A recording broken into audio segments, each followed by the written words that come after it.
سیدنا حضرت آدم علیہ السلام جب اس دنیا کے اندر تشریف لائے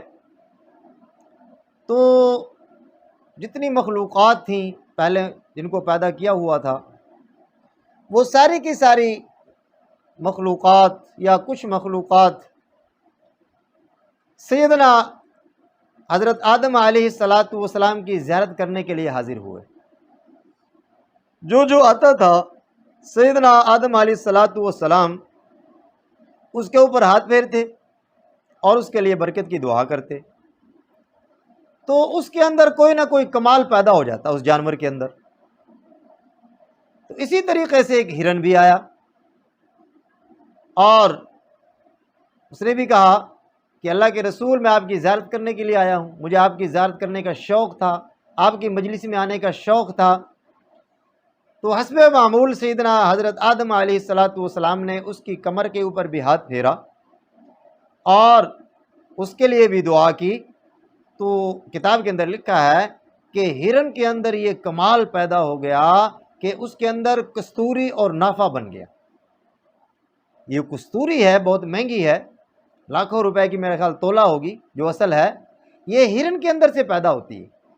ہرن کا جو ہے یہ ناف ہوتی ہے نا، اس جگہ یہ ہوتی ہے اور وہاں سے یہ نکلتی ہے۔ وہ جب ایک وقت ہوتا ہے، اس کی عمر ہوتی ہے تو وہ گر جاتی ہے، پھر لوگ اس کو اٹھا لیتے ہیں۔ تو اس ہرن کے اندر جس کو نافع کہتے ہیں اور ہماری زبان کے اندر اس کو کستوری کہتے ہیں، وہ چیز اس ہرن کے اندر پیدا ہو گئی۔ جب وہ واپس گیا اپنے ہرنوں کے پاس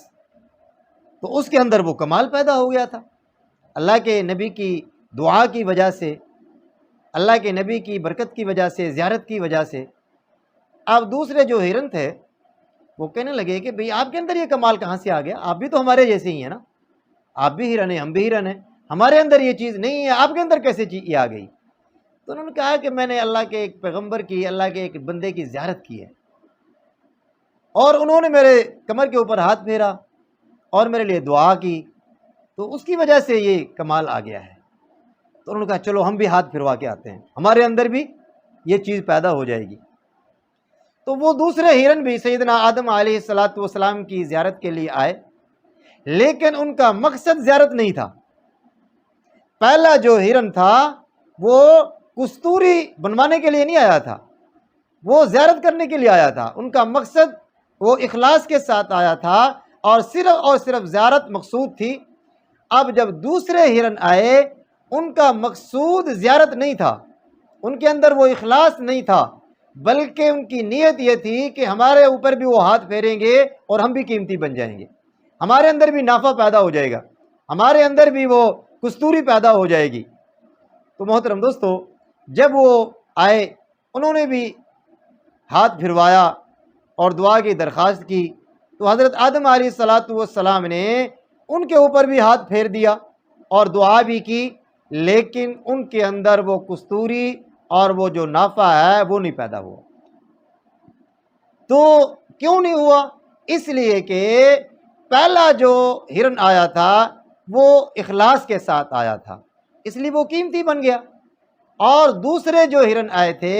ان کا مقصد زیارت نہیں تھا، ان کا مقصد اللہ کے نبی کا ادب و احترام نہیں تھا، اخلاص نہیں تھا، وہ صرف ایک مفاد کی غرض سے آئے تھے اور ایک فائدہ حاصل کرنے کی غرض سے آئے تھے، تو ان کے اندر وہ چیز پیدا نہیں ہوئی۔ تو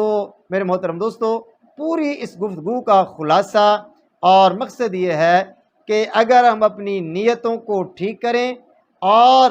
جو اعمال شریعت کے اندر کرنے کے ہیں ان کو ہم اچھی نیت کے ساتھ کریں، اللہ کی رضا کے لیے کریں، آقا دو عالم علیہ السلام کے طریقے کے مطابق کریں، تو انشاءاللہ ایک عمل بھی اگر اللہ کے ہاں قبول ہو گیا تو ہمارے سارے گناہوں کے اوپر وہ غالب آ سکتا ہے اور ہماری آخرت بن سکتی ہے۔ اللہ تبارک و تعالی ہمیں سمجھ نصیب فرمائے۔ اپنی رضا کے لیے اللہ تبارک و تعالی ہمیں 24 گھنٹے کی زندگی اور 24 گھنٹے کے جو ہم اعمال کرتے ہیں اپنے رضا کے لیے آقا دو عالم علیہ السلام کی سنت کے جذبے سے کرنے کی توفیق نصیب